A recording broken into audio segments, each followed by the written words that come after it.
Good evening, everyone, and welcome to our webinar this evening. My name is Edwin Shuka.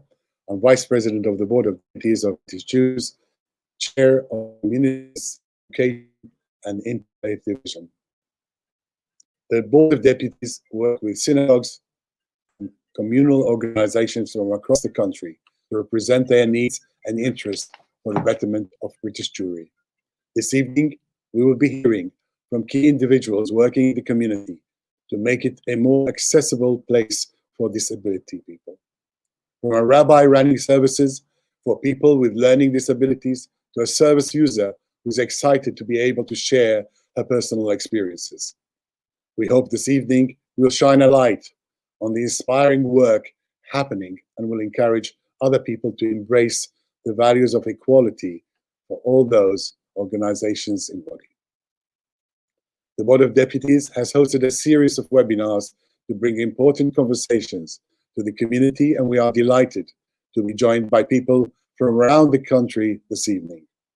I want to express my thanks to Deputy Annabelle Deitches and the Brian Humphreys, Chair of the Board of Deputies Social Action Group, and the whole team who were the key instigators for tonight's event. I now would like to hand over to our Chief Executive, the very able Gillian Merron, who will introduce the speakers and chair this evening's panel.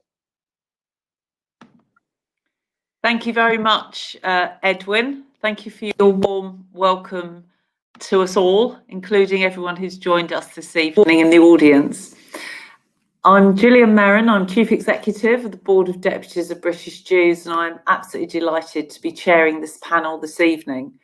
The Board of Deputies of British Jews is the democratically elected body which represents the Jewish community across the UK. And we know that the Jewish charitable sector is experiencing unique challenges posed by the coronavirus pandemic, and it's opened the doors to many conversations on different levels to refocus community priorities. And so tonight we have got one of these conversations, because it's very appropriate to be holding this event on learning disabilities and the Jewish community. How can we be more accessible? So just to give you a bit of an idea about how the event will run, our panelists will each introduce themselves and make some brief opening remarks about their work and their motivation for what they do in the community. Each panelist will then share their thoughts about what we can all do to improve accessibility in the community. And then I look forward to putting questions to the panelists from our audience. So please feel free to submit them in the comments section throughout the evening. Now, as you know, we've got an absolutely fantastic lineup of speakers, and we are certainly in for a treat this evening. By way of introduction, we have Rabbi Miriam Berger. She is the principal rabbi for Finchley Reform Synagogue and leader of Shabbat B'Yachad, the inclusive Shabbat morning service adapted for people with disabilities. Welcome, Rabbi Miriam. We have Mickey Dekel, a medical student at King's College London, a volunteer at Kisharon. Kisharon is a charity which provides innovative support to children with complex learning disabilities. It also provides support to their families, teachers and other professionals. Welcome to Mickey. We have Dr. Bev Jacobson, Chief Executive of Norwood, a charity which transforms the lives of over 4,000 vulnerable children along with their families, and also it works with those adults who have learning disabilities and autism, as well as children with special needs. Beverly, you're very welcome.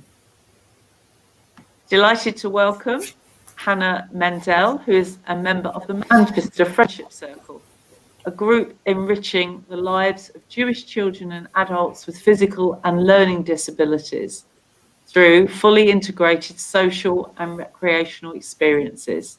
A big welcome to Hannah, who's speaking to us from Manchester. And Hannah is joined by Esty Brooke, who is the Programme Director for the Friendship Circle. Esty, you are very welcome this evening. And last and absolutely not least, we have Daniel Sinclair, the Youth Services Manager for Langdon, a charity which is helping many adults and young people with learning disabilities and autism across the UK to live independent lives through supported living, education, employment support, and social activities. As I said, we're in for a treat. And so to start this off, I'm going to first of all invite Rabbi Miriam to introduce herself and to make opening remarks. Rabbi Miriam. Hello, it's such a privilege to be part of this evening's panel and to be talking about our B'Yachad services at Finchley Reform Synagogue, which are now led by a wonderful group of lay leaders.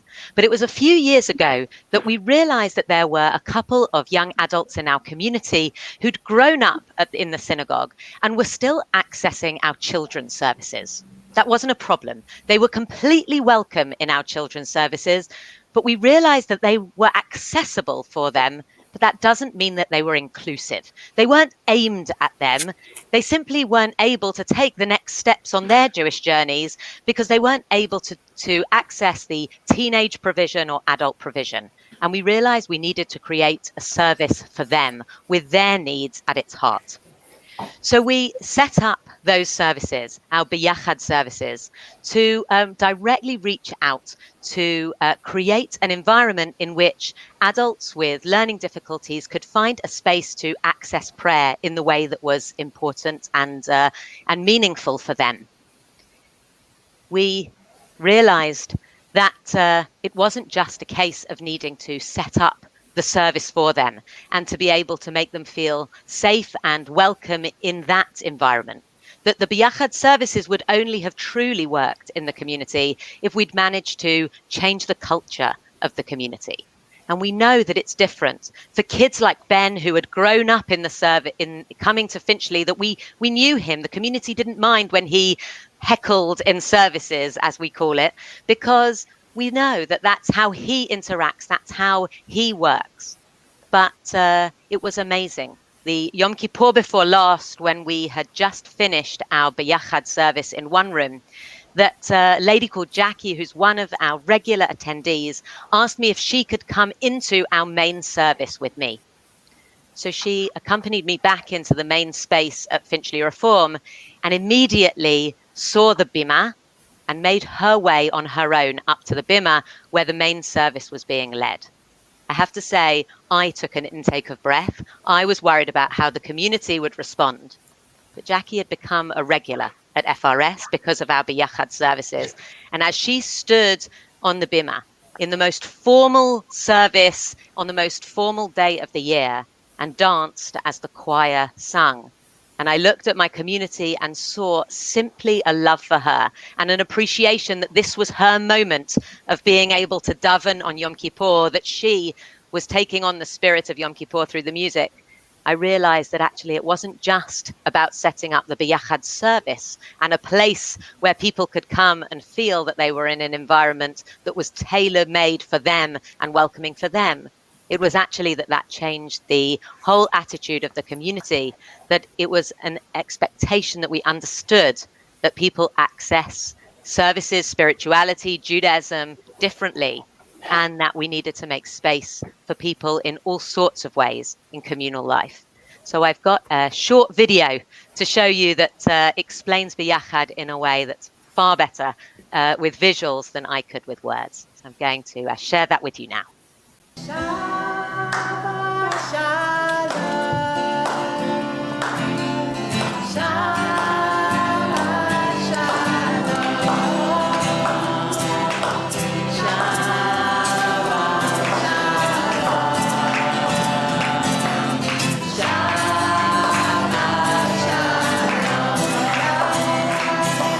The words of one mum that brought her son the very first service we did, and she cried throughout the whole service, and afterwards I went up to her and was chatting to her, and she said she hadn't been able to come to synagogue since her son was 3 because she deemed at age 3 his behavior was no longer appropriate for a service. She was sitting next to her 46-year-old son. There are many communities and many places where, unfortunately, we're not able to just accept people for who they are, and therefore behaviour would have been deemed inappropriate. And I hope that we're never a community that deem people's behaviour inappropriate if that's their natural expression. But being able to create an environment where those people are specifically welcomed in means that they then feel comfortable and at home in the community, know that the community is a warm and welcoming environment for them, and therefore they're then able to access other services and other parts of community life because they know that they'll get a warm and suitable welcome. Essentially, wherever there is a space of people coming together, we have to know that people behave in different ways and access things in different ways and communicate in different ways. And therefore, we have to really be able to meet people where they're at and see people for who they are and not... and ensure people are not met with prejudice of assumptions or environments where they have to conform to a specific way of being.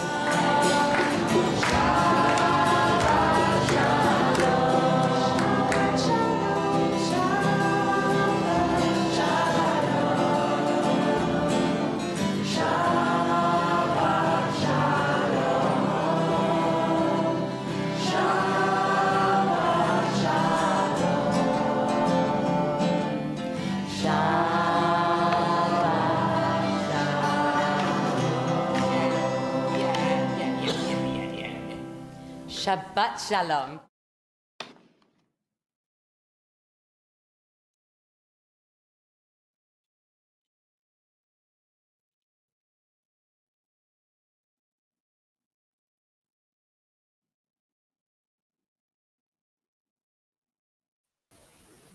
Thank you very much, Rabbi Miriam. And as you said, I made a note of this. It's about meeting people where they are at, and you showed that beautifully for us. So thank you.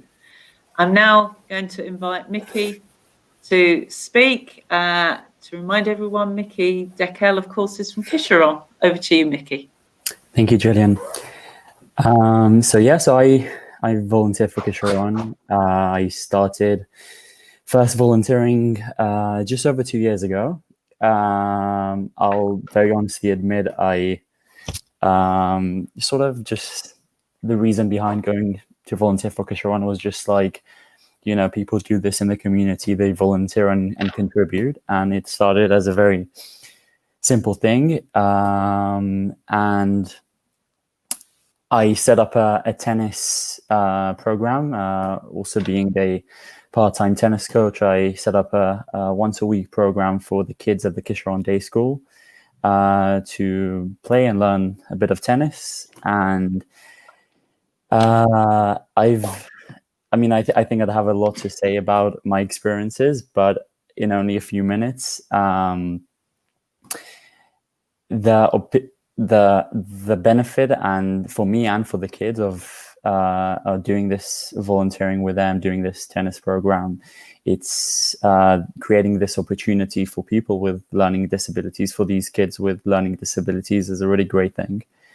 I think some of these kids, for example, may not have interacted in the same way, may not have had someone to show them playing sports. Obviously, I'm not the only person who does sports with them, but it's to be able to contribute in a way and make a positive impact is a really nice thing. I think a word I personally like to think about it when I volunteer with Kisharon is it's very much about growth for me and for them.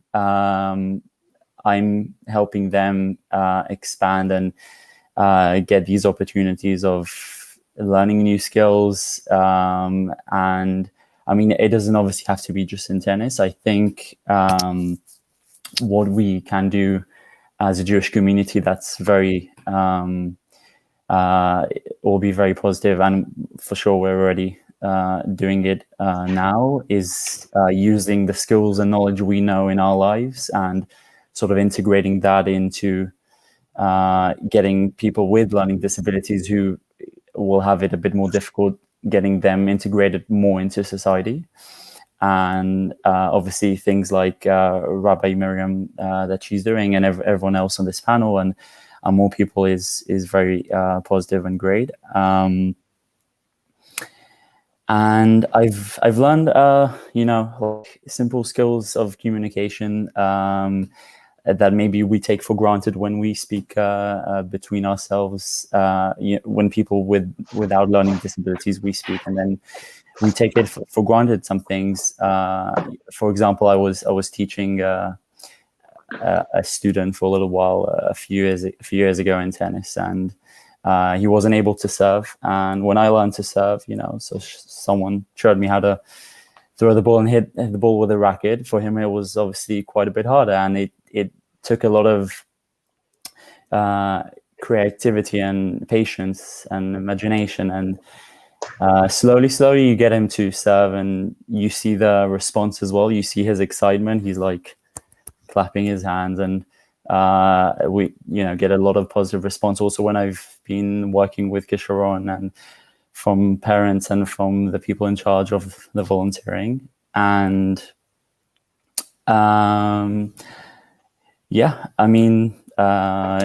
it's been great for me as much as it's been, I hope, great for the people I volunteered with. And I think if we continue to try to integrate more people with learning disabilities into our Jewish community, that will be a very good thing. Thank you very much, Mickey. And I was interested, you said about, right at the end, you said about how much you're getting out of it. And you just hope that everyone else is benefiting too. I'm sure that they are. And the comment came in to describe what you were saying as inspirational. So, as indeed it was. Which allows me now to turn to Bev Jacobson from Norwood and invite Bev to introduce herself and her views. Bev. Good evening, everyone. Although I represent Norwood, I've had an interesting journey which has brought me here.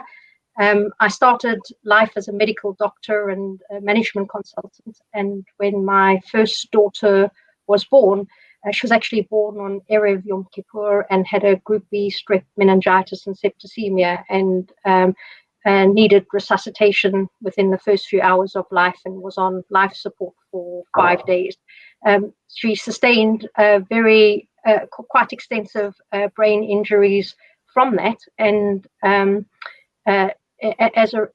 she has global brain damage, which has caused sort of mild quadriplegic cerebral palsy, epilepsy, and a very severe visual impairment.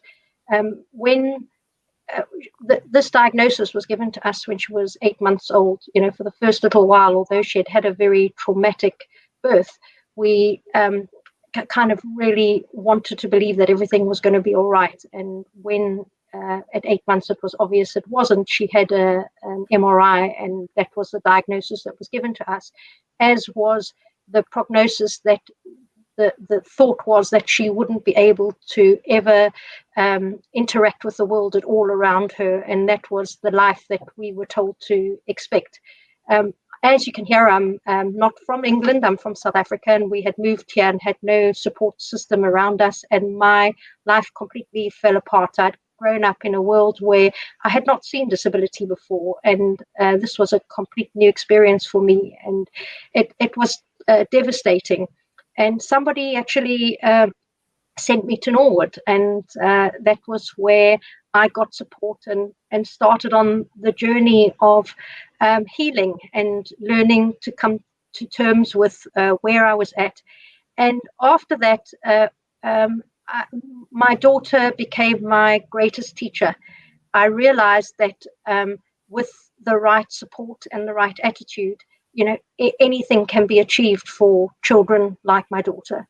And what really affected me was the incredible people that came to my side, and the professionals who didn't have the same need to engage with people like my daughter, the carers, and the extent that they went to help her to develop was just absolutely unbelievable.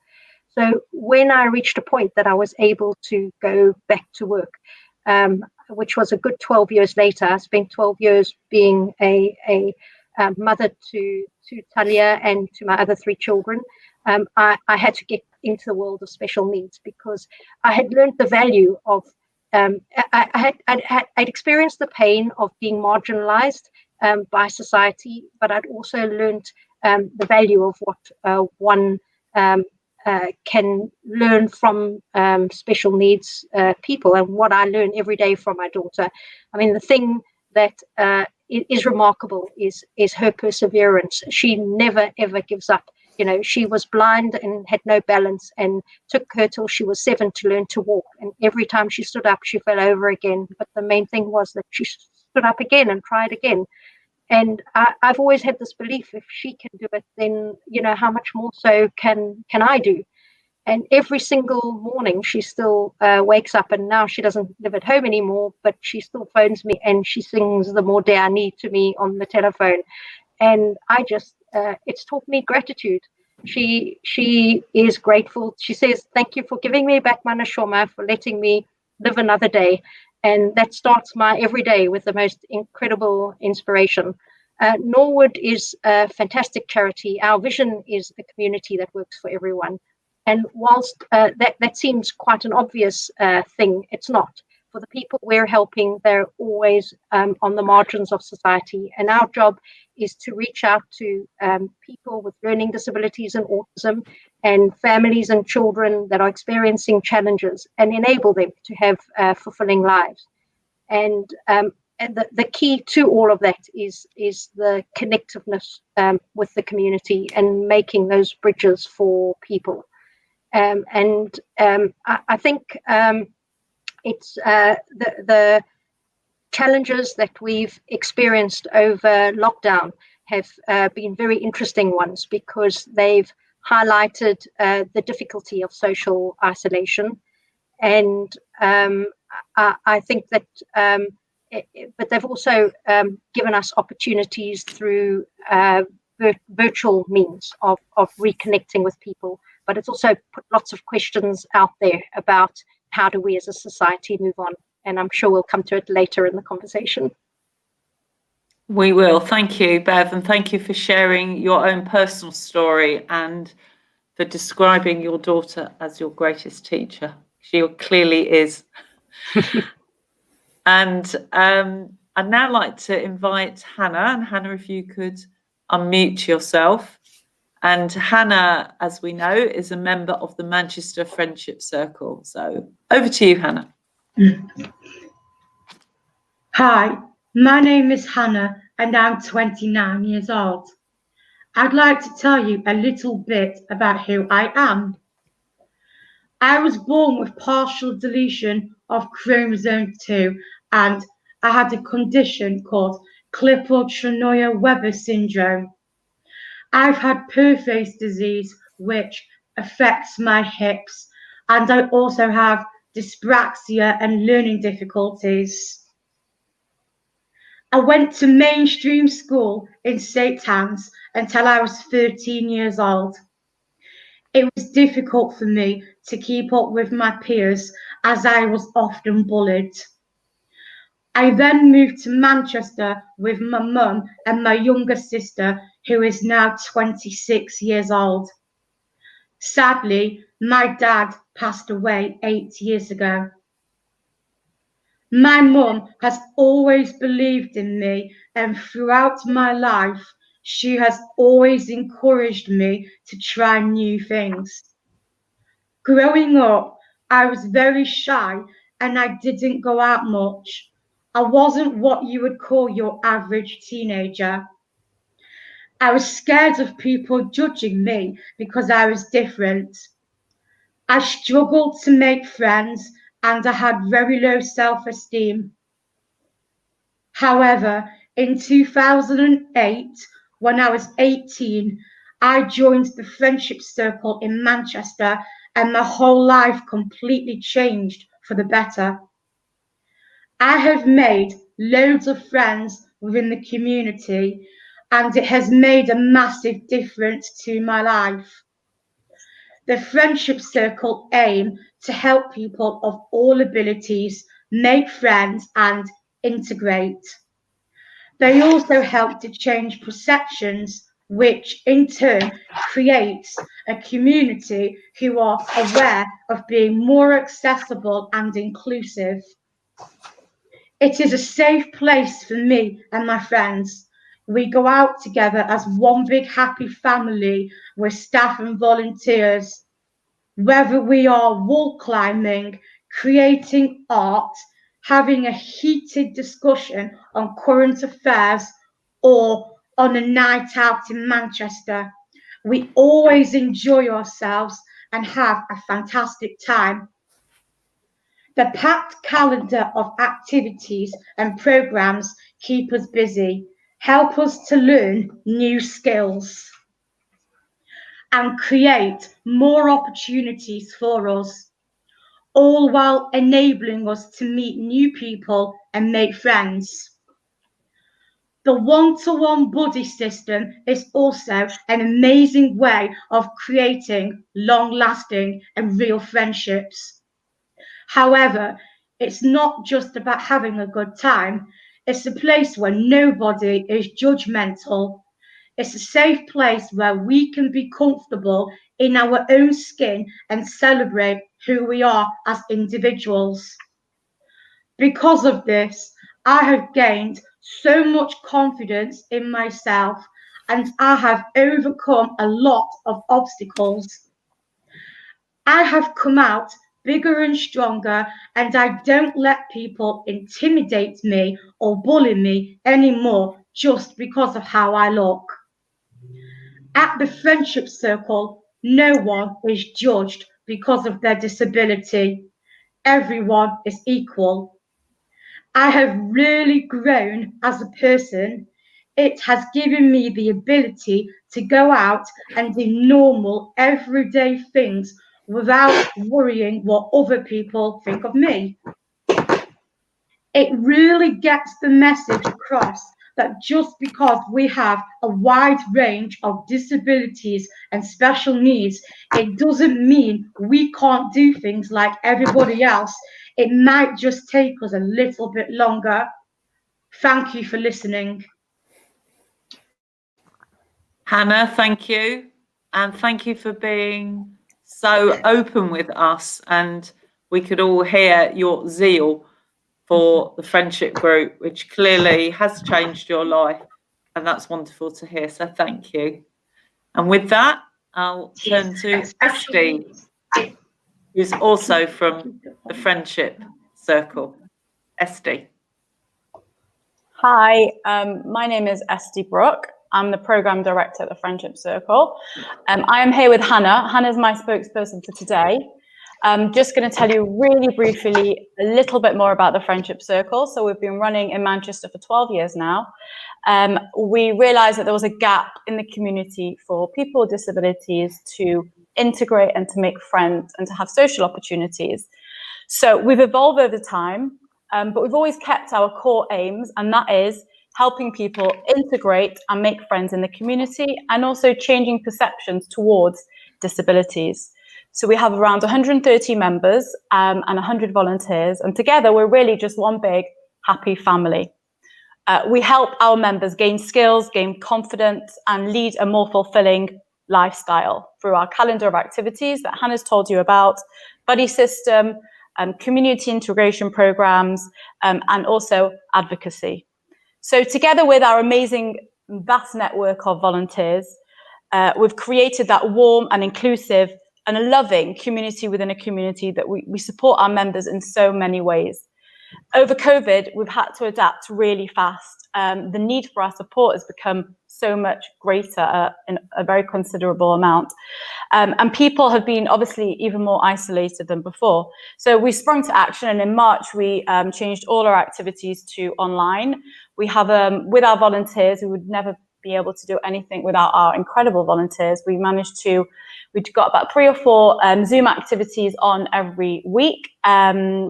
Many of those activities will come with a pack that the members get delivered as well. So they've got something to take part in the activity with. There's a really busy phone buddy system, one-to-one. So many members, all the members who want one, have at least one, often 2 or 3 phone buddies.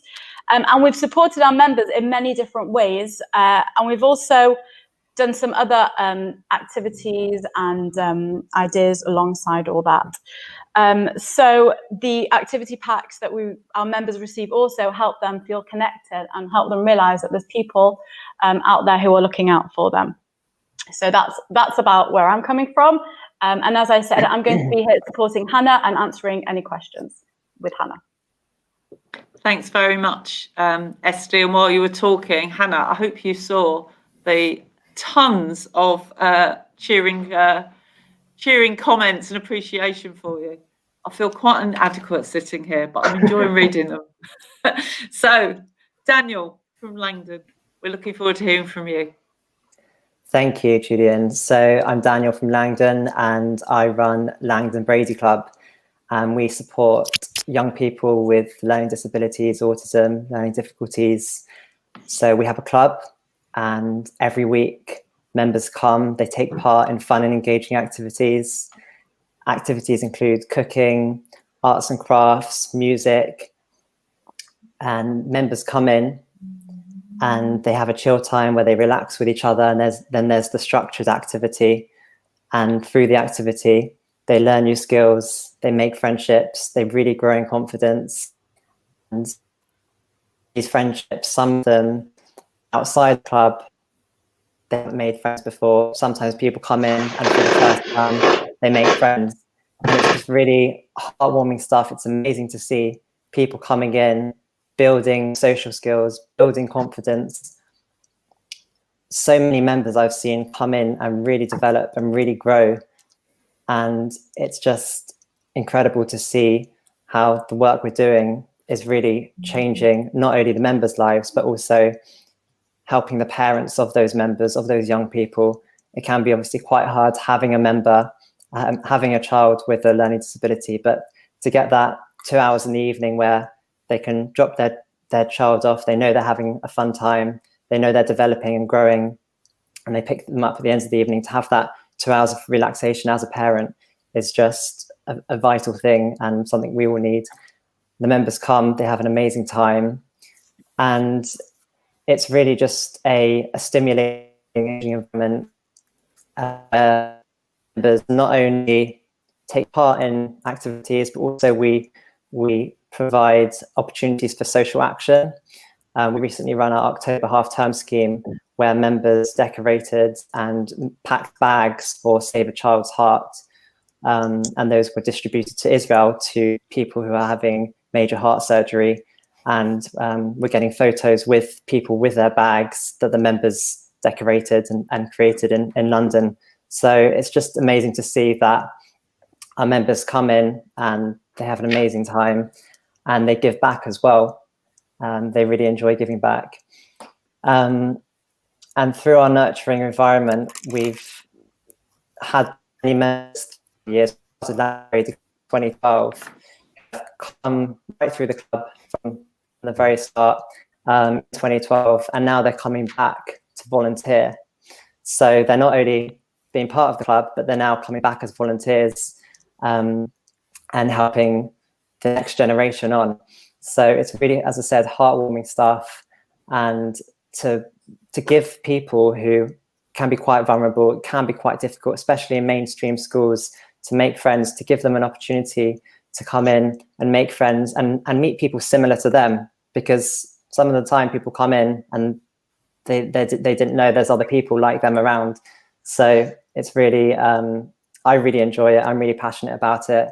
And as a Jewish community, it's such an important thing to do. So thank you for having me on the panel tonight.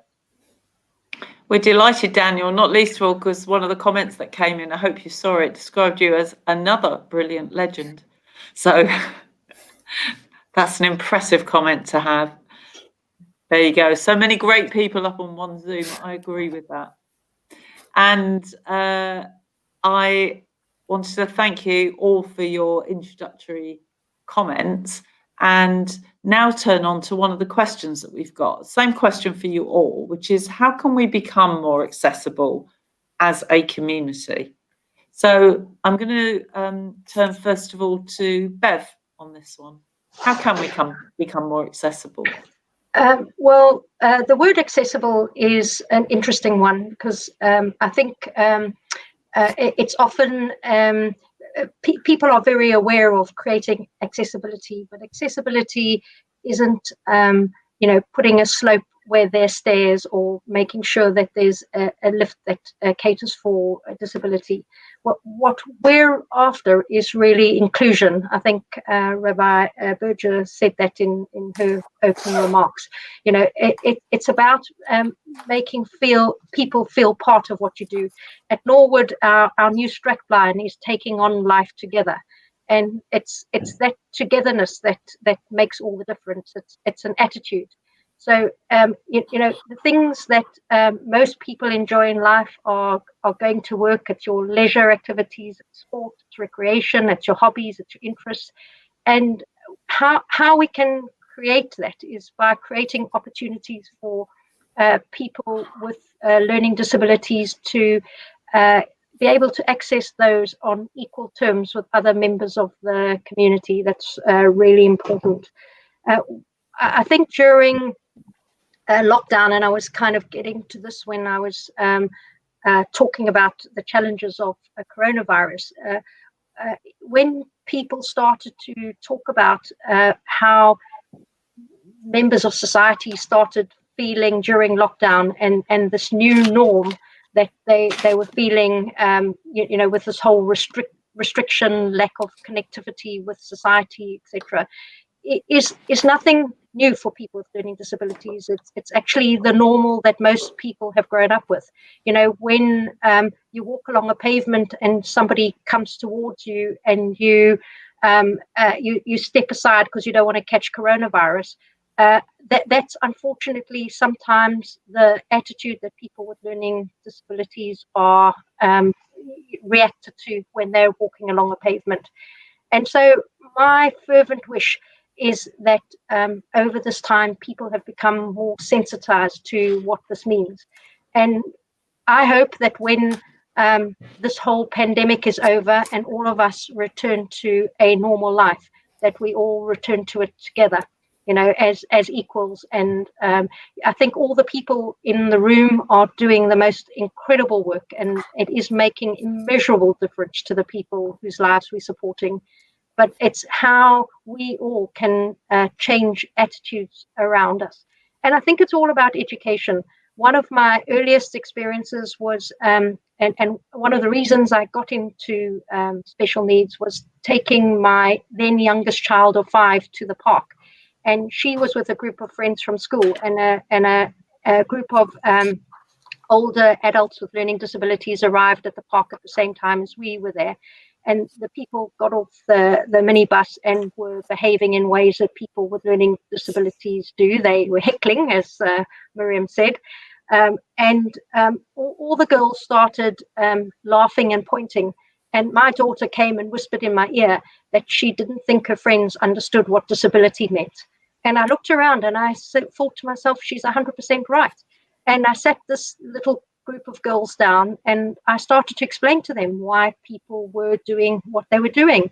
And what I saw was just a complete look of relief on their faces, because they were only doing it out of anxiety and fear, and what they learned that day about, how they should have reacted was rather to reach out, give a hand out, ask people what they want. They're people like you and me with the same likes and dislikes as I have, and I think there's a big job still to educate our community, and all these little initiatives that we're all taking on are going a long way to do it, but we've just got to keep spreading it as far as we can, because it's good for everybody. Like Mickey said, it's all about growth. We all learn from these experiences. When we've done work programs, the employment environment, people have commented, initially people have done it as a tokenistic gesture to have a person with learning disability in their environment. And then they suddenly realize that actually the other side of the effect is that it starts to have it creates an environment around the individual where everybody is much more tolerant, everybody is much more helpful, and we can all learn so much from that. So it's that's the way I see it. And that's the passion that drives me every day. Which we can see and feel and are grateful for. Mickey, you were quoted there by Bev that you said it's all about growth. So I'm going to turn to you next. How can we be more inclusive? Yeah, so just actually touching on a few points that Dr. Bev Jackson mentioned. It can be a bit overwhelming. Someone with learning disabilities, they could behave and appear different to how someone without learning disabilities is. And it's a lot about breaking those barriers. It's a lot about not being too overwhelmed, not, taking it one step at a time. I very much encourage everyone who can to go and volunteer. Volunteer in any way you can. I personally think being more accessible is to utilize, like I said, any skills you have, whether it's sports, whether it's playing guitar or showing someone how to paint or giving a shiur to someone, anything at all. Use your skills, integrate people into society like that, people with learning disabilities. And I really think that it's a contribution that will be much more than any sort of money that you can donate to a charity. This is a real and authentic contribution you can give. And just touching also upon education, I think the best way to teach anything is to educate. And from when we're young, I remember when in Hasmonean, when I was a student, there were some kids coming from Kisharon, I think, every so often, to get more of that, to get more exposure, more teaching people without learning disabilities how to interact and how to make a friend, even if the person has a learning disability, even if it's quite severe. And I think the Jewish community is very good about integrating and getting people together, and we need to do more of that, continue doing more of that for people with learning disabilities as well. And I just like to finally sort of acknowledge the very good work that Kisharon does in general, and Francine Hagman from the volunteering department, who I'm in touch with regarding all this volunteering. And she's just leaving Kisharon, but yeah, I just think everyone at Kisharon are doing a really great job. So, sure, we can all agree with that one. Thank you, Mickey. Daniel, tell us your thoughts. Okay, so I'm going to describe a bit about what Langdon do as an organisation, because I think it highlights the answers to the question very well. So in terms of how we can be more accessible to the Jewish community, so I work at Langdon Brady, and we start with people as young as 12 years old, and they come into the community. And as I said, they gain social and life skills and confidence, and they make friends. And it's a really good start to coming into the Jewish community. And then after that, we have a college as well, we have a Jewish college, and then we have an employment service. So anyone who needs, anyone with learning disabilities, autism or learning difficulties who need help finding a job, we partner up with other businesses, other organizations, and we really support that individual in finding a job that's right for them. And then we also have supported living. So those individuals who also may need help with everyday living, things we may take for granted, we support them with that as well. So we're really taking a person from the age of 12 to 19 with Brady, through to employment, through to supported living. And we're looking after people from the Jewish community by creating these homes that they live in, which are kosher homes, where the staff in the homes give members access to easy read guides for the festivals, so members know how to take part in the festivals with support. And obviously there's so many things that can be done to expand our homes, because there is an ever-growing waiting list for supported living. More government funding is required, and when people reach a certain age, obviously they don't want to live with their parents anymore. They want to move out, just like me or you would. And there's a big need for obviously more government funding. But I think overall,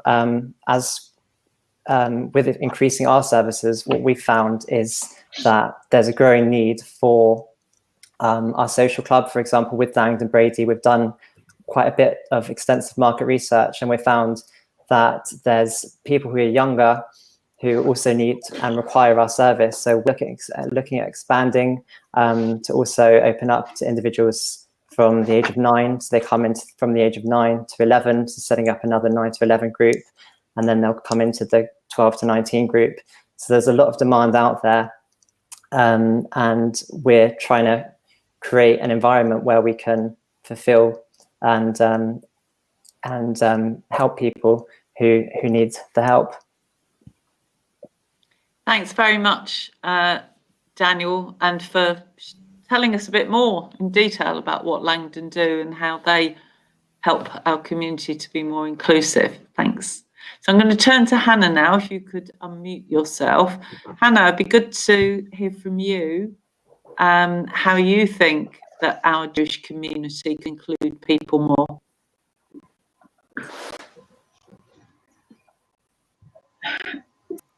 The work that the Friendship Circle do has really opened the community to be more inclusive and accepting to people who are different. I have made so many friends, many with disabilities and many without. I go to families for Shabbat meals.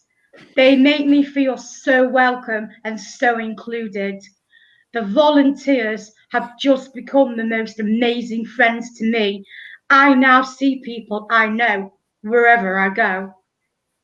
As a group, we get involved in communal activities and programs, and we've also had events together with local schools.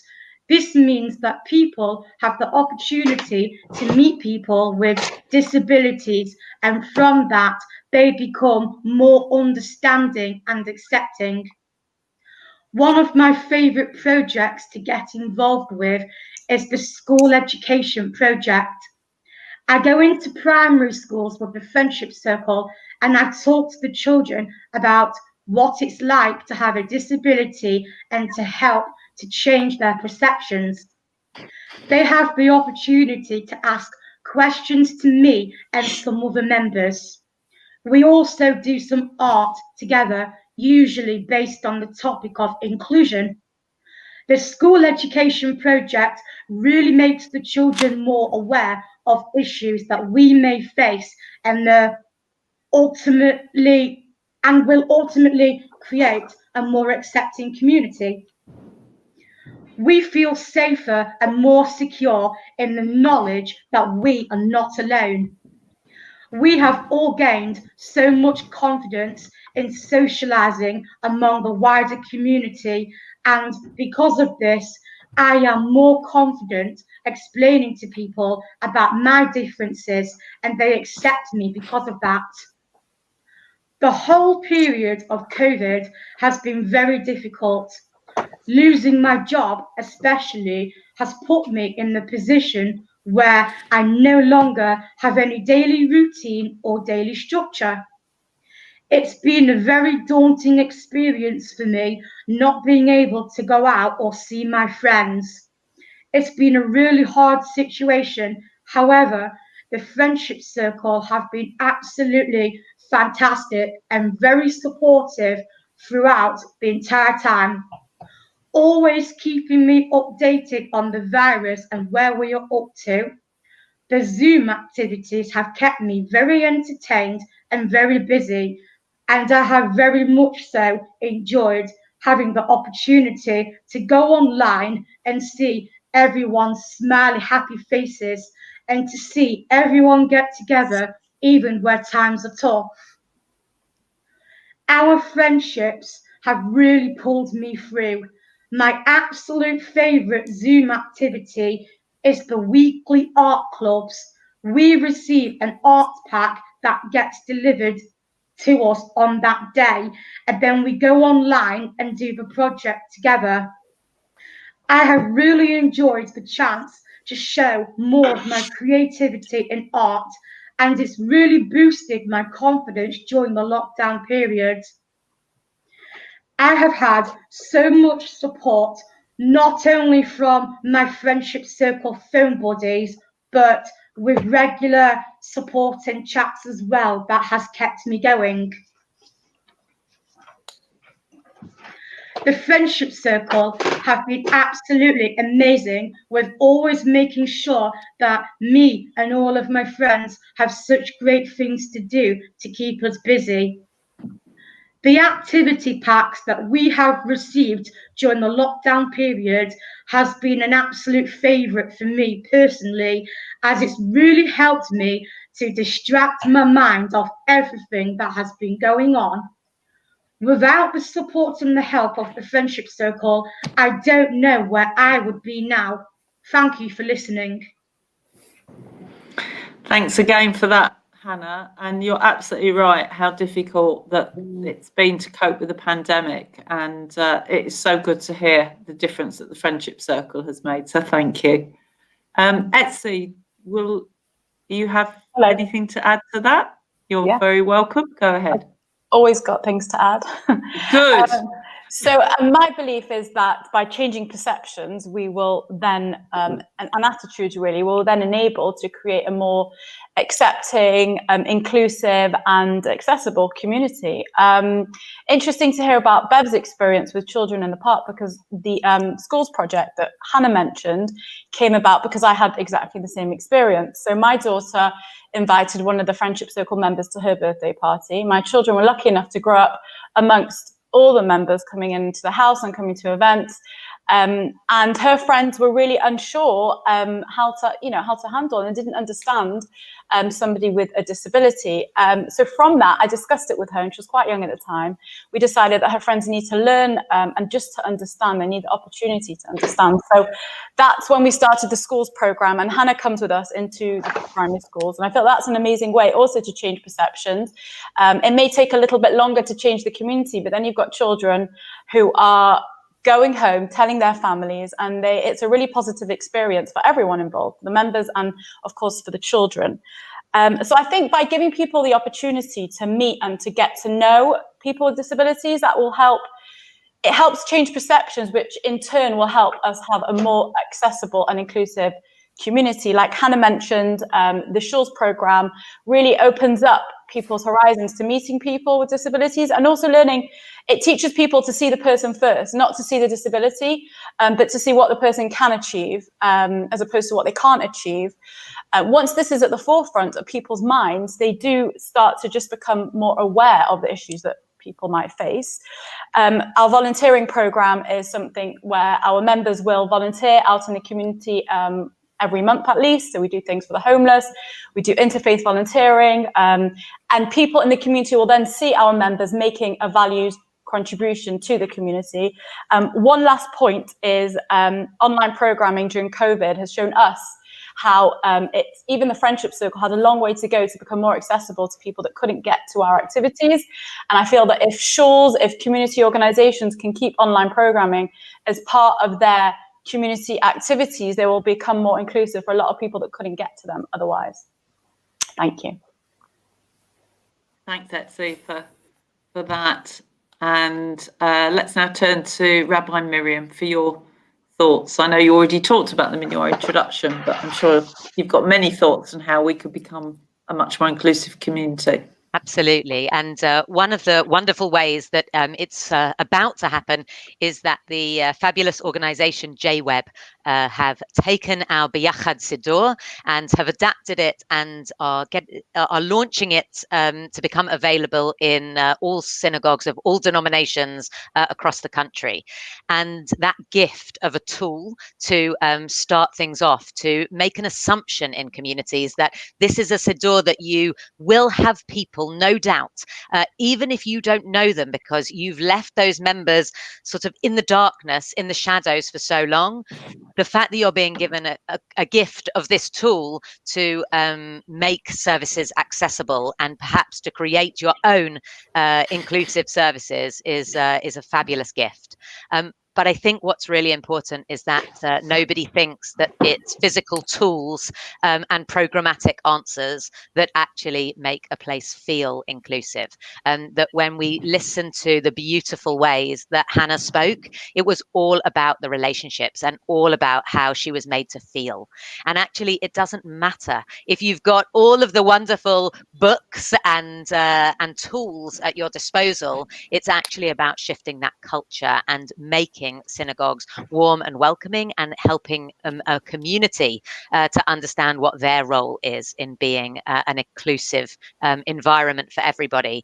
And I think we need to be shouting about inclusivity from the rooftops, because if somebody has been sidelined for the last 30 years, if institutions have felt like places that they weren't welcome, then we have to do much more than make them welcome. We need to be shouting from the rooftops that we are welcome and inclusive, and make that a reality as well. I think it needs to be about people rather than labels. It needs to be about relationships rather than programming. And it really needs to be a topic that we're not needing to talk about in 10 years' time, because actually we've stepped up and realized that we can be inclusive in all sorts of ways if we see people as individuals and not in umbrella terms. Thanks very much for that, Rabbi Miriam. And I've seen some shout outs from Manchester in the comments, so we're cheering on Manchester, and rightly so. And I'd like to turn now to the questions we've got from our audience, and thanks for all the questions that are coming in. And I'd like to start with one from Farah Mordechai, who asks, what are the greatest obstacles that those with learning disabilities are facing in Jewish spaces? So what is the biggest challenge out there in our community, in your view? So I'm going to start, if I may, with Daniel, and then turn to Rabbi Miriam. Okay, thank you for the question. I think there's obviously a whole load of obstacles that we have to face. But those with learning disabilities have many obstacles. As I mentioned before, at school, a lot of our members are going to mainstream schools where there aren't any other people with learning disabilities there, or there are very few people. So one obstacle that those have to face is growing up in an environment where you just feel so alone and such an outsider, which is very sad. But that's obviously why we're here, running our weekly club, running our holiday camps, and over half terms we're running holiday camps. So those who feel very alone know that they don't have to be alone, because we're there for them, and we want to support those who are out there. Another obstacle is that, I'll just give you an example. Last week, a member in Brady came up to me, and he said that all his friends at school are not Jewish, and Langdon provides a space where he has Jewish friends. So without Langdon, he wouldn't have any Jewish friends. So really an obstacle people with learning disabilities face is finding other people like them and who are Jewish. And once again, that's why we're out there providing our service to young people with learning disabilities, where they come in our environment and make friends and really grow. Thanks very much for that, Daniel. Rabbi Miriam, what are the biggest obstacles you think people are facing? I think in the Jewish community, actually, one of the biggest obstacles is an interpretation of halakha. That actually, if we're being told that people with learning difficulties are not obligated to fulfill the mitzvot, then we're often interpreting that as saying they not only do they not have to, but they shouldn't, and we're not going to make that accessible for them. So that when we have kids coming up to the age of bar and bat mitzvah, if the default position is, well, you don't have to read Torah, you don't have to mark this occasion, then actually what we end up saying is, so we're not going to make this possible for you, and we're not going to make this a meaningful moment for you. And as soon as we say, how are you able to mark this moment? What does it mean to you to be reaching this milestone? All of a sudden, the conversation shifts completely. And I have to say, one of the most moving B'nai Mitzvah we've ever hosted at FRS was a group of triplets, siblings, who the two girls read from Torah and marked their becoming bat mitzvah in the way that many of our teenagers do. And their brother Ben, who has profound learning difficulties, had spent a year learning to touch a button for each verse of Psalm 150, and each time the psalm makes reference to another musical instrument in which we can praise God, Ben knew he touched the button and it made the sound of the instrument mentioned in the psalm. At that moment, he had been on just as difficult a learning journey for him to learn to press that button as his sisters had to learn to read Torah. But it was about being able to say, how are we going to mark this moment for you? Not saying to him, well, you don't need to because you're not obligated by halakha.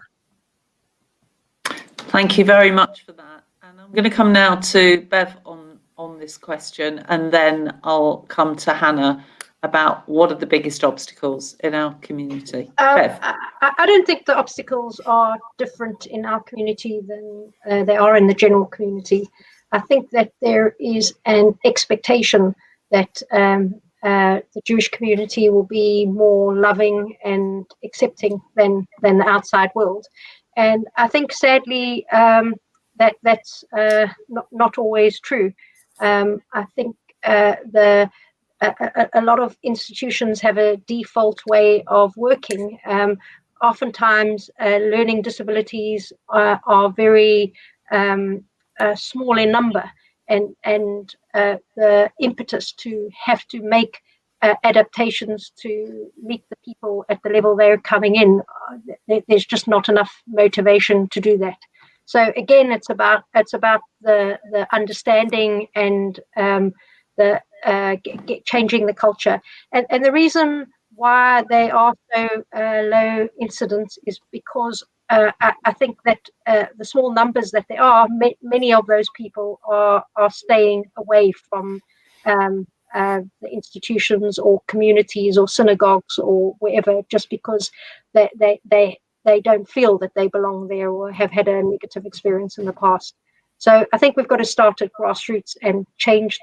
The best way to change things is to be educating the younger environment and the younger children. And the program that Hannah and Esty are involved in is exactly what's going to do it. You know, it's about teaching people from an early age.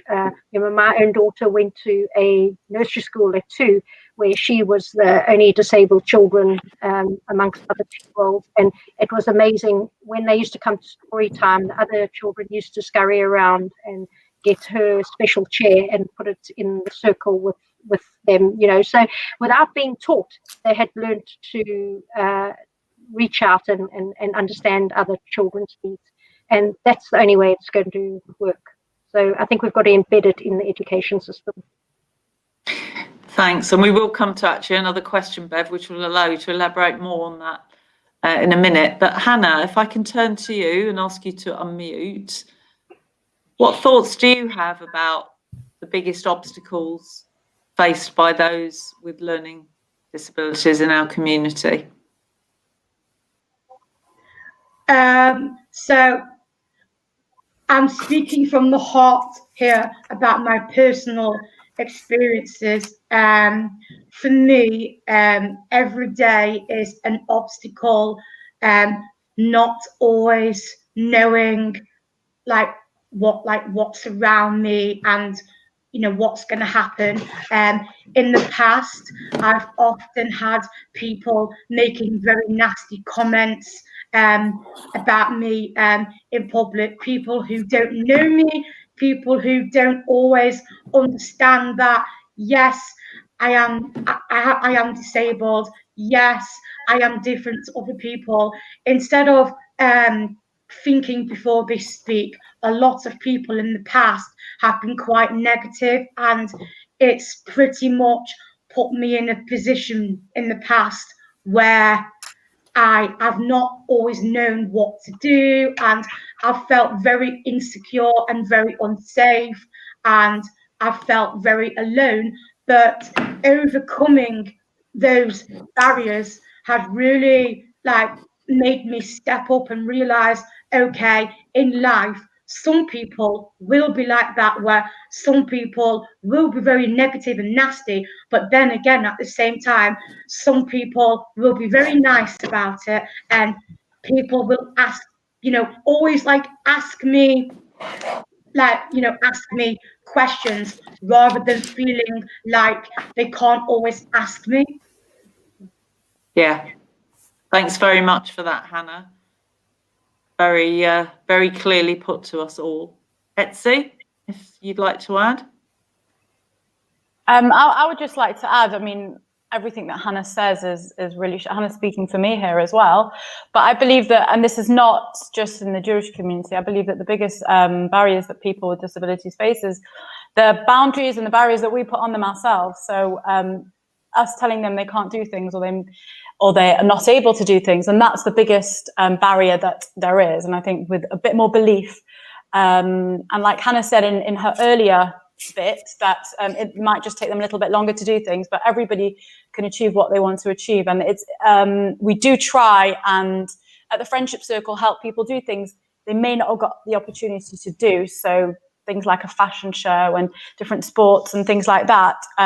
I believe that the biggest barrier for people is the barriers that we put on them in the word that of I can't or they can't.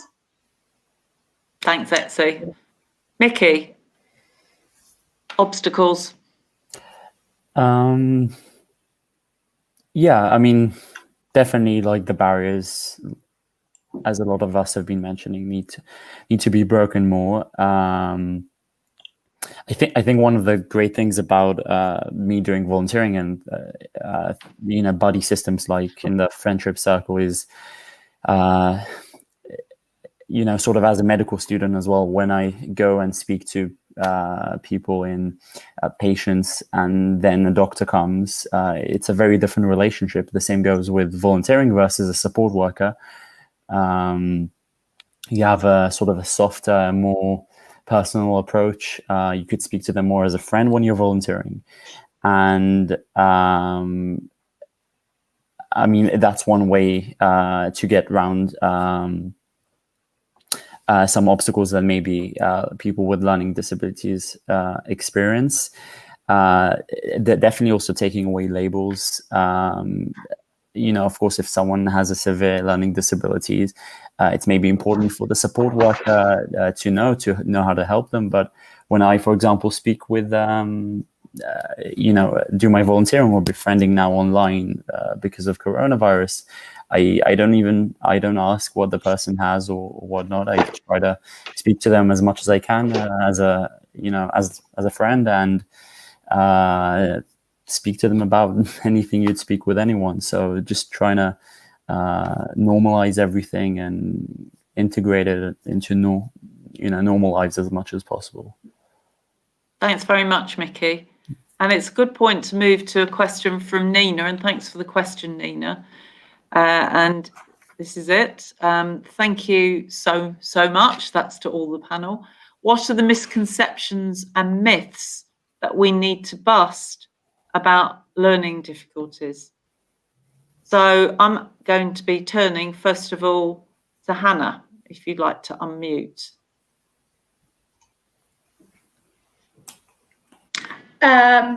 So it's not, I don't personally think it's a myth.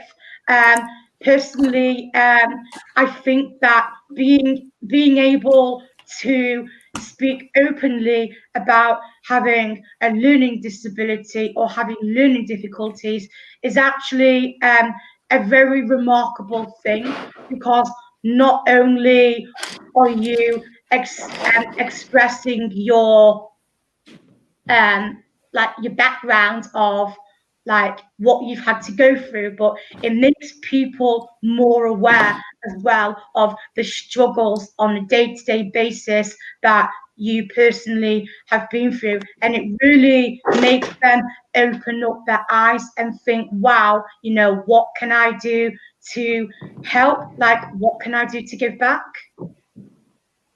Great. Thank you, Hannah. Etsy. I think Hannah's really hit the nail on the head. And I think I don't really have anything to add to what Hannah said. Like I said, Hannah's my spokesperson today, and absolutely agree with what she said. I think it's about approaching people. The myths are that somebody's not approachable, and the myths are when we look at the disability before we look at the person. So I think once we swap that and we look at the person before we look at the disability, then all will be good. I'm going to come now to Mickey and then Daniel. Mickey. About obstacles? What are the myths and misconceptions that we need to bust? Sure. I think one of the things is, you know, at least at the beginning, even I can speak for myself, I was a bit cautious. I mean, can a person with severe learning disabilities learn? Can they get excited from playing tennis or whatnot? And they definitely can. I think it's just about seeing in reality what at the situation in front of you. You have a person who has it a bit more difficult to learn a skill or to do something, but you just have to find a way to teach them as best as you can. So, okay, thank you, Daniel. What are the myths and misconceptions that need to be sorted out? Thank you, Gillian. So I think there's a lot of myths. There's a lot of misconceptions flying about. I think people think about what do people with learning disabilities look like? What can they do? What can't they do? But at the end of the day, they're just like me and you. We're all one. And I think it's just about taking that stereotype away that they're any different, because we're all the same. As the Torah says, we're all built in the image of God, and we're all the same. And if you look at the word disability, if you take out the first 3 letters, you get the word ability. So really, every person has their strengths and weaknesses. Everyone has things they're not so good at and things they're good at. But I think as a community, if we all put our strengths together, we become very strong. So I think there's, as I said, a lot of myths and misconceptions, but really we're all one, we're all the same. And I think a way to get around all these myths and misconceptions flying about is, as we said earlier, creating awareness. There's Learning Disability Week. So really educating people from a young age, so people know that we're all the same, really. And if people know that from a young age, then these myths and misconceptions hopefully won't exist so much. Thanks, Daniel. I'll now come to Rabbi Miriam on the question of myths and misconceptions, and then to Bev. A friend of mine was born with no legs and taught me something about physical disabilities that I think translates here in a perfect way. And that is that he told me that he can get around perfectly easily with his arms, that actually he has no need to be able to use the prosthetic legs that he does, because he feels able to move around and is very comfortable in the way that he was born. But unfortunately, the world around him was designed for people with legs and for everyone to be at a certain height, and therefore challenges are constantly put in his path. And I think the same challenges are there for people with learning difficulties, that actually it's us that put in these ridiculous boundaries and reservations and ways about talking to people and communicating. And actually, if we just accepted people for who they were able to communicate in their own way, and were able to reach out and show love and kindness and appreciation in the way that they do, if we could actually meet people where they're at, rather than assuming that everyone should operate in the world, as Richard taught me, as if we were all on 2 legs, I think is really the way that we need to be approaching people. We need to go into all sorts of dialogues, meeting people where they're at and not assuming that everyone will start at the same starting point. Thank you, Rabbi Miriam. And Bev, on the issue of myths and misconceptions. I think the difficulty is that we learn to socialize with other people in a very specific way, and it's usually through language and body language and all those kind of things that are often difficult for. One has to remember that the concept of a learning disability is it's a spectrum, and especially when you get to the more severe end of the spectrum and people aren't able to engage in the same way that people who've not had that experience before find that really, really difficult. And when we talk about seeing them as people, it's creating the time and the space to actually understand, because just because they can't talk or they're not engaging the world in the same way as we do doesn't mean that they don't have likes and dislikes, doesn't mean they don't react to certain ways. And so it's acknowledging them, and it's about creating the time to actually get to know what those likes and dislikes are, so you can react to them in the right way. But it's you've got to take away the fear element first to be able to get to that space. So it's the teaching beforehand. Thanks, Bev. I'm going to turn now to, well, I've got a couple of questions in actually from David Katz. Thanks for the questions, David. So I'm actually going to give the panel a choice. They can answer both or they can answer one of them as they wish. And the two questions, first of all, relate to funding, about how can or should the Jewish community help to get in more resources, whether that's from local government or the government or wherever. So that's one aspect, funding. Or the other aspect, particularly addressed to Daniel, SD, Mickey, is how is it best to engage and train more people to work in this area? So funding or engagement, exactly as you wish. So I'm going to turn first of all to Rabbi Miriam and then to Bev.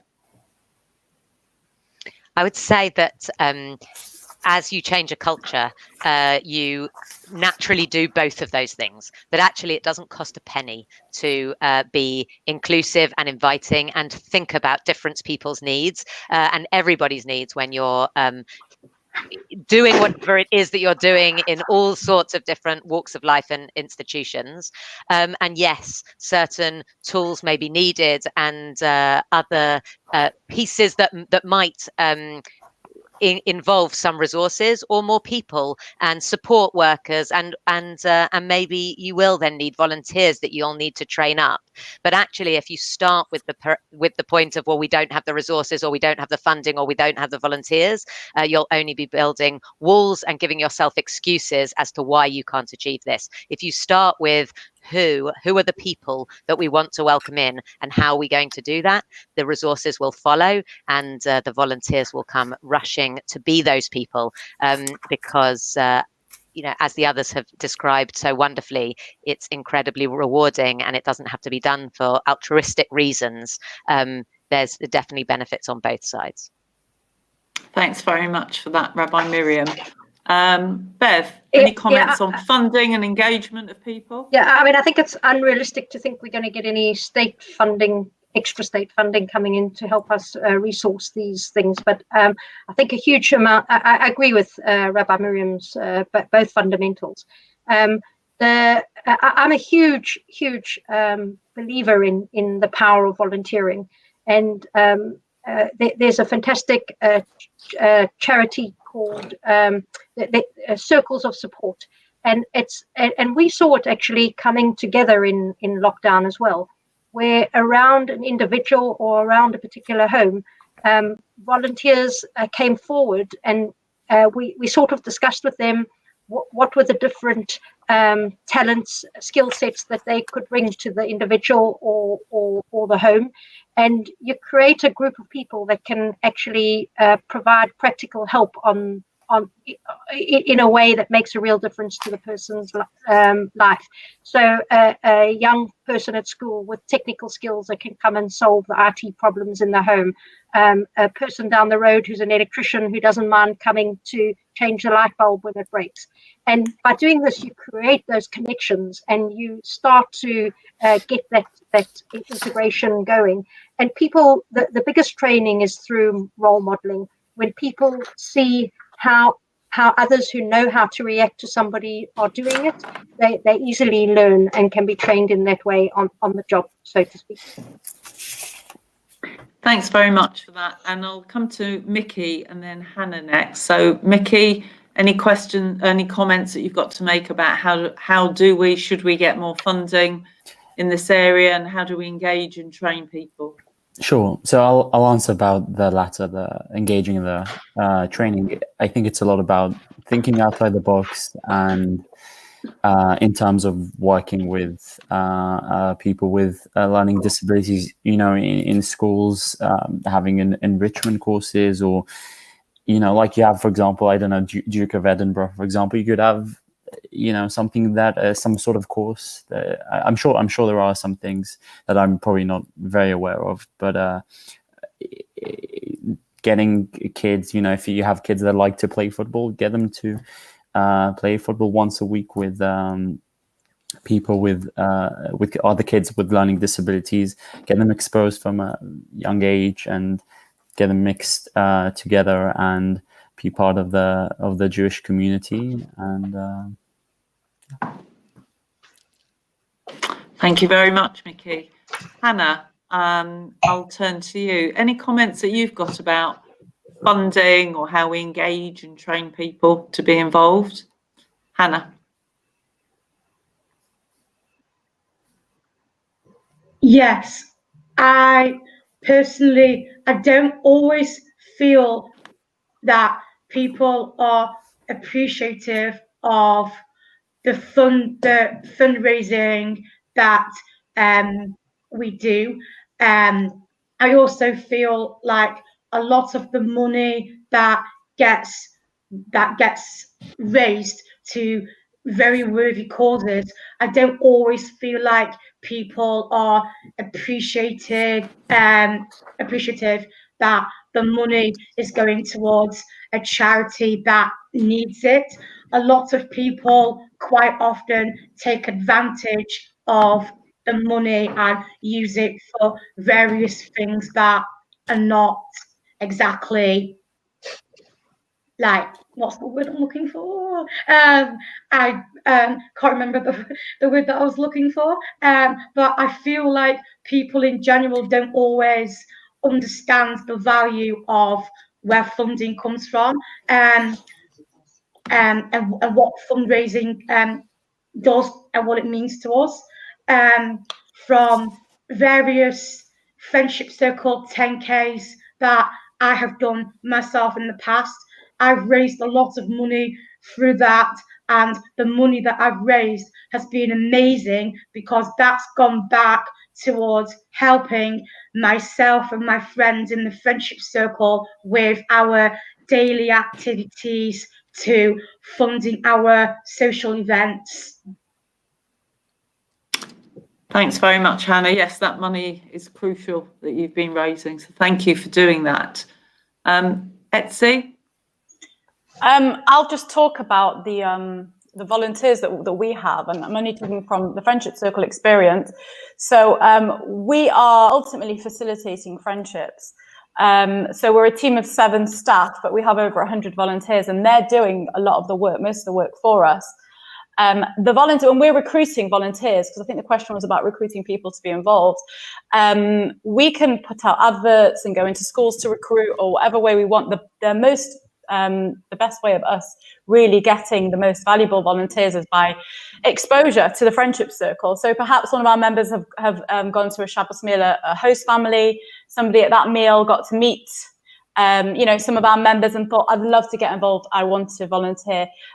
Siblings are volunteers, family members are volunteers, friends are volunteers. That's how we get the best commitment and the best people really to get on board. So it's really about exposure and about meeting people. And that's sort of really the way that, just talking from Friendship Circle perspective, that's how we've got over 100 volunteers. And I also think the Friendship Circle in general, and I think people with disabilities in general, is a very happy place. And people want to be around. So they do get a lot out of coming as well. It's very inclusive, not just for our members, but for the volunteers as well. Thanks, Esty. And don't ask me where the time has gone, but I'm now in a position of having to say that, Daniel, you're getting the final word. So the final word on funding, engagement, training, as you wish. Okay, thank you. So we conducted a study in 2017 that found 7.4% of the UK Jews have a learning disability.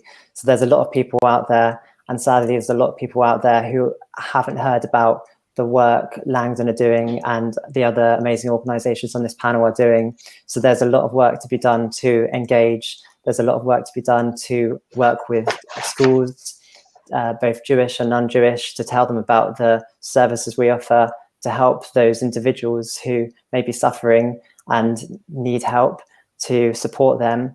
Everyone deserves to be included. No one deserves to be left behind. So I think it's really about working with both inside the community and outside the community, promoting the amazing work we're doing, showcasing the fantastic work we're doing. And there's, as well as schools, there's speaking to local councils, the government, GP surgeries, people who come in, maybe are finding it difficult having a child with a learning disability, they can recommend our services. It's really about going out there, promoting the amazing work we're doing. One thing, just lastly, we did over the summer was we created lockdown boxes. So we distributed these boxes to over 50 people, and they received a pack where they could take part in exciting activities as part of being in lockdown, and maybe not being able to go out so much, which may be very difficult for them. So there's a lot of work to be done though going forward. Thank you very much, Daniel. And I'd like to thank all of our panel. It's been such a pleasure and an inspiration to chair such an interesting, insightful evening. And I would now like to hand over to the chair of BODSA, which is the Board of Deputies Social Action Group. I'd like to hand over to Brian Humphries to give a vote of thanks to our outstanding panel tonight. So over to you, Brian. Thank you. Yes, thank you very much. As you've heard, I'm chair of the BODSA, the Board of Deputies Social Action Group, who's instigated this particular evening. A heads up, keep your eyes on it, watch this space, because early in 2021 we'll be holding something similar on mental health well-being. And also, just to say, I have a personal interest in this particular topic that we're on tonight, because about 30 or perhaps a bit more than 30 years ago, my daughter was one of the key personnel in the early Unity program at Norwood. And she introduced me and the family to integration and how it would work. It's really very difficult. I have to give a vote of thanks. It's so overwhelming, everything that has come out from everybody. The word that sort of struck me is insight, how much insight everybody has had into the work that they're doing and has put that into their communities or their organizations or their personal life. So really, I'm not going to take any more time than to say to Rabbi Miriam and to Mickey and to Bev and to Hannah and to Esty and to Daniel, really, we owe you an enormous vote of thanks for the contributions and the insights and the experience and the inspiration you've given to us. And I just want to say thank you very much.